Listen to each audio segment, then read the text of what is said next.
positive, and we move forward. So I'm just trying to highlight the fact that if it is the first time you come to politics, you must not be intimidated. If you are available, you must stand and say, I'm available, so that we elect you and you continue doing an organizational work properly. So let's not be chastised by those other people who ordinarily say, like in other provinces where we come from, you get there, young comrades. When I'm saying young, I don't really mean in terms of age. I'm saying in terms of presence in politics. When these comrades arrive and they want to put input, these old people who are, well, old I mean experienced, you know, ancestors who have been in the past, they speak this big English politically, you know, they confuse these young ones who are arriving, and these comrades, they feel very intimidated. They're like, hey, it's like, this is not my space. This is your space, this is your space. You are allowed to contest and be contested. Anyone here, anyone who's sitting here, as long as you are members of the EFF Students Command, you even have a right to contest me as a president in the next coming National Assembly. And that will depend if you have lobbied enough. Accordingly, it is doable. You are allowed to contest. This is what is going to happen. I'm just going to go through the guidelines, but I'm not going to read everything because we don't have time. Guidelines are just a guiding tool for us to understand what we're going to be dealing with. We're going to elect 15 people or 15 fighters that are going to lead the branch for the next coming 12 months or a year in terms of our own specifications of Students Command. We're going to start with the top 5, from the chairperson, deputy chairperson, secretary, deputy secretary, and the treasurer. From there, we're going to go to additionals, where we're going to nominate 10 names and be voted, of course, and they are going to form the part of the leadership collectively. From there, we're going to elect or nominate the delegates that are going to represent this campus at the provincial level of the Student Command, where you are going to sit as a Northwest province to elect the leadership of the province. In that case, we are going to take 4 delegates, 2 females, 2 males. That is the principle of the EFF Students Command. It is not something that was written by me. It is something that was agreed upon by delegates across South Africa. And if you have an issue with that, you are more than welcome to raise it in the next coming National Student Assembly, that it is problematic for us to have so many people instead of so many people. So this is final, that is written here. It is adopted by a creating conference, signed by the SG and the President. So this is how we're going to move. When we come back to the 15 I spoke about, the BSCT, also the principle is that there must be at least 50% plus 1 of females in that structure. At least, I think we understand English, there's no need for me to expatiate further, right? At least, so it means, in other words, we can have the entire 15 as females who are allowed, according to what I've just said now. It says at least 50% plus 1, at least. So that is the lowest, but you can go as far as you want. Are we clear? Clear. Yeah. So when we nominate and when we start voting people, who must put that into your cognizance that we need to have gender balance in our structures. We need to have gender. Remember, comrades, especially the female comrades, who are not saying there should be a gender balance because we want to make you feel better. We know very well that you are capable. We know very well that there is huge potential in you. In fact, many of the branches, with my own experience of being around, branches that are led by women, they tend to be much more sustainable and stronger. Because women, they tend to take everything into detail, very serious. They don't just do things. So we are not including you because you are a female and therefore we don't have a choice. Guidelines are saying you must have 50% plus 1. We know you are capable, and we want you to do your utmost best when you are elected, including the male comrades equally. Male comrades must take responsibility equally and make sure that this branch, when we go to SRC elections, we show them flames there. We ought to do that, and you can't tell us that it's difficult. There's nothing difficult. They said the same thing at Effsc, that it's difficult to win. Yes, There are too many white people. We won it overwhelmingly. I can tell you now in front of you, we won it. Upepela have safely landed in that province. So we want it to have a safe landing here also. When we go back to the SRC elections, do I make myself clear, or is there anything that you are not clear about? Yes, leader. Point of clarity, President. Yes. Maybe I'm late. Are we not going to have a political and organizational report? Okay. Yeah, yeah, you are correct. You arrived late. I said I'm going to give a political input myself, right, as a president, because I don't think there's anyone who's senior than the president who must then give a political input. And I don't want any outgoing person to come and speak here, because we are going to elect. I want us to elect.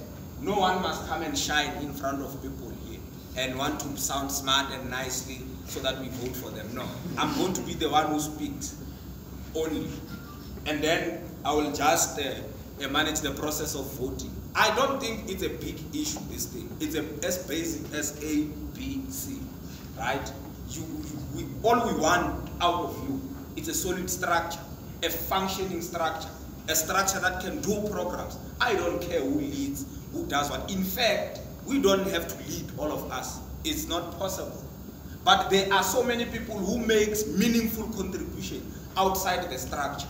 And that is exactly what we want. We don't want people who are just going to say, no, everything we leave it to the leadership. No, you are a leader at your own right. Wherever you are, whatever you are doing, you are a leader. If in your department there are some issues with the lecturer, you are a leader there, you are representing the students' command. You must raise those issues vigorously and make sure that they are attended to by the leadership. This is just a formality that this is a structure that we are having. I want to make myself very clear. This is the structure that we are having. Comrades, we are having 103 membership forms paid, right? And I'm told here that you are 72. 72. Yeah, it looks very small, that's 72, but I can see it is. So basically the guidelines also, they are saying for a branch to operate and be a branch and elect a legitimate leadership, it must have people must be present in that particular elective conference. Should be 50% plus one of the entire membership. So the entire membership, in my own knowledge, is the paid one, because that's what we know up to so far. So 50% of 103 plus one, I think we have exceeded that.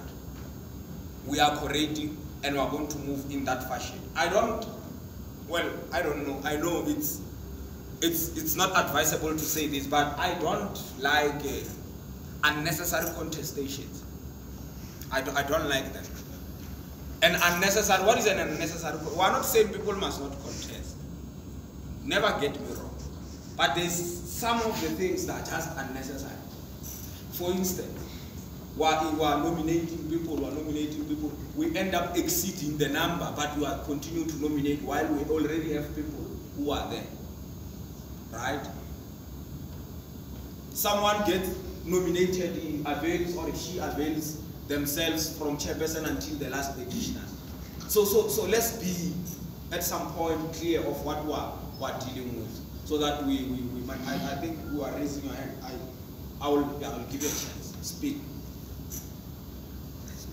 Well, Mr. President, you spoke about provincial assembly, so other people won't be clear that we are going to also elect people who are going to National Assembly. Okay. So we're only going to elect provincial people delegates to go there. Thanks. No, thanks, my brother. It's just that you just came in. I was on the guidelines. I was on the guidelines. That's part of the guidelines, and they are here.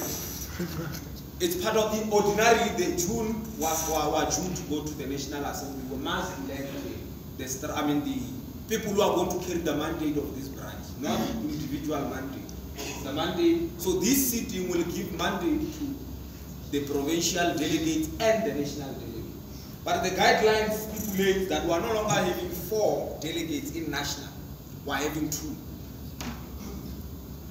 So those are the guidelines. We are not having 4, we are having 2. That's a male and a female, to national. Then province is 4, right? So that is how we're going to move, comrades. And I don't think there should be anyone who's not clear about what is happening. Because when I start opening nominations here, I know we're going to start having, but let's not, intimidate people. When someone raises his hand, you want to look who's raising, and then you want to know. When you raise your hand, raise it. Don't look at anyone. Just raise your hand. Raise your hand. You know each other, comrades. I discourage cabals everywhere I go. I hate those things because they are very backward in nature. They're backward, and the reason why we lost Effsc University is because of cabals. The reason why we lost Northwest at some point there, it's because of cabals. The reason why we failed to defend University of Limpopo and subsequently the University of Venda is because of unethical cabals that are misguided, as if there is something much more important than what we are doing. So the all focus that we must have must be primarily on the organization. Anything we do, we must do it with the interest of putting the organization first. Every time, let us do that. The program of Africans Must Fall, we are going to run it. In fact, it's a national program. It is not your individual program, comrades. We are going to, as a national structure, to see how we best intervene, because it can't be, at this age, we are still subjected to such. I'm being told that you study with headsets. What nonsense is that? So we are not going to allow that, comrades. It must come to a gentle stop. Every African child in this university must be conscientized, must be briefed on how significant it is for us to scrap Africans here. We are very clear about that, because every time when you pass through these monuments that are named after the apartheid murderers, we think about our own great-grandfathers who were brutally murdered by these people. Every time when you are preparing for a test or an exam, if your grandfather was in exile, you think about these people, how they terrorized our people. You end up forgetting what we have studied. So we must be careful about it. It's much bigger than what you think. It's way bigger than, because the question of language is very critical. And maybe some of you who do not know, you must go and read the position of Mao on the question of language. Chairman Mao is a leader of the revolution in China, the leader of the Chinese Communist Party, the leader who destroyed all languages, all foreign languages, and used Mandarin as their own language. There's only one language in China, by the way. China has the biggest population. It's even bigger, almost bigger than African continent itself. But they have one language. One. Limpopo is very strong. We have 3. Yeah. It's 3 languages, and South Africa on its own entirety is 11 or 12 now, because other Khoisans people want them to be recognized. So the question of language becomes very significant, comrades, because let me show you an example why language becomes so much important. When in 1976, when comrades decided to go take it to the street to say we want Africans to fall, right? I'm just reiterating the question of language, how important it is. They said Africans must fall, right? But the opportunists, they wanted to hear, what are you replacing these Africans with? Then that's why the Queen of England funded that struggle. Somehow, she funded the 1976 struggle. It was a genuine struggle, don't get me wrong, but it is problematic because it replaced attendance with attendance. We're not making anyone a favor by speaking English, by the way.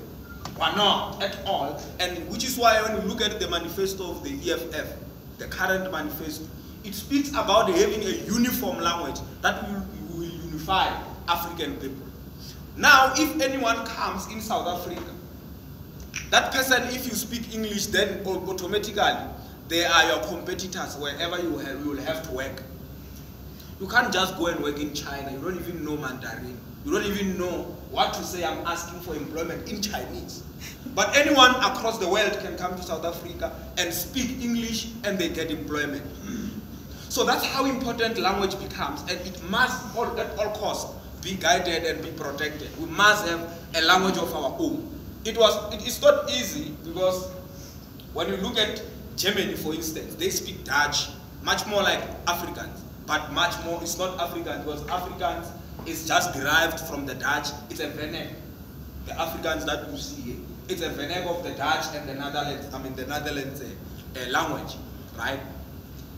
But when you go to Germany, you must know their language, fluent. No, there's no Ninkampum who will get there in Germany and be hired just like that. And you get there with your English. They are going to tell you, Chief, wait. There's still a queue of people who speak our language. Because language is very important. That's why we need to remove this nonsense of Afrikaans. It's very backward. We are not going anywhere, comrades. You must speak to students. They are frustrated. Black students are frustrated in this university. They are really frustrated. And if we are far and we don't want to speak about these things, we want to please white people. Every time when a white man is around, we are no longer speaking the language that we speak when they are no longer here. When they leave, we started to be radical. They're useless. These Africans must fall. But when they arrive, even those ones, they are those blacks who are like what? Who comes and, masquerade as, these so-called coconuts and whatnot, behaving like white people. More problematic than white people themselves. We have those people. You know those people. It is our responsibility to go reconscientize those people. Those are our African brothers. They are just being, lily-livered in the process. They are being brainwashed. All of us were there. Many of us passed through that process. I always give comrades an example, with this psychological orientation and being deceived through your own thinking. When I'm studying at UJ, by the way, so first year when I was going there, I left there with my mother and cousins in the car from Soweto. We were going there. We came from Limpopo the previous night. So when we entered town, there was a white man, like hobo, a white hobo. So my mom, it was the first time she saw a white hobo, right? Like the way she was so shocked, like she was searching everyone. Hey, no, give him something. What's happening? Why is he suffering? And I sat there and I'm like, but ma, we have passed so many black hobos. You never said this. But now a white man here is a hobo. Suddenly you are panicking. What's wrong? But I sat down, I realized that this is much deeper than I think. This was entrenched long time ago. In fact, even today, they are still making sure they maintain that particular nostra to continue lynching our people. It can't be correct that we have that fear, artificial fear of whiteness. It can't be.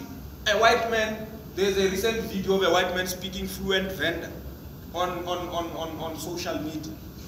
I saw so many sharings from black people happy. Hey, this guy is a leader. No, it's clear. Or let anyone comes here and speak Tswana properly. A white man. All of you were like, this guy is a leader. Give him land, yes. Give him land. For what?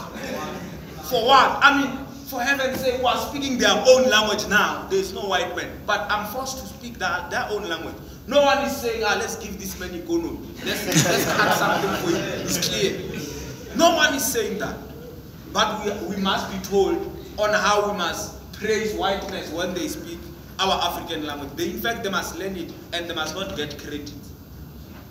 Comrades, I don't want to dwell much further. I know we are not going to have a long process. We are going to start with nominations from the chairperson. You raise your hand. You tell me your name. My name is Peter Keetse. I like to nominate Puti Keetse to be the chairperson of the branch. So you name your name and the person you are nominating. The person you have nominated must stand up and say, I, Puti Keetse, am available or I'm not available to serve in that portfolio you are saying. Right? Am I clear? Am I clear? Yes. Who is not, comrade? Let's have one meeting here, please. Let's have one meeting. Who's not standing here in this campus? Who's here? There's no one. It's only me.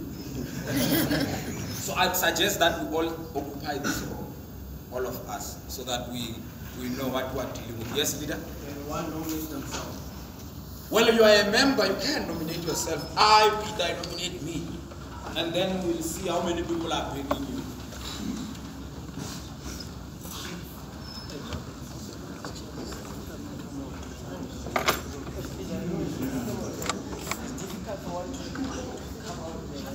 Okay. No, it's fine. This process will change.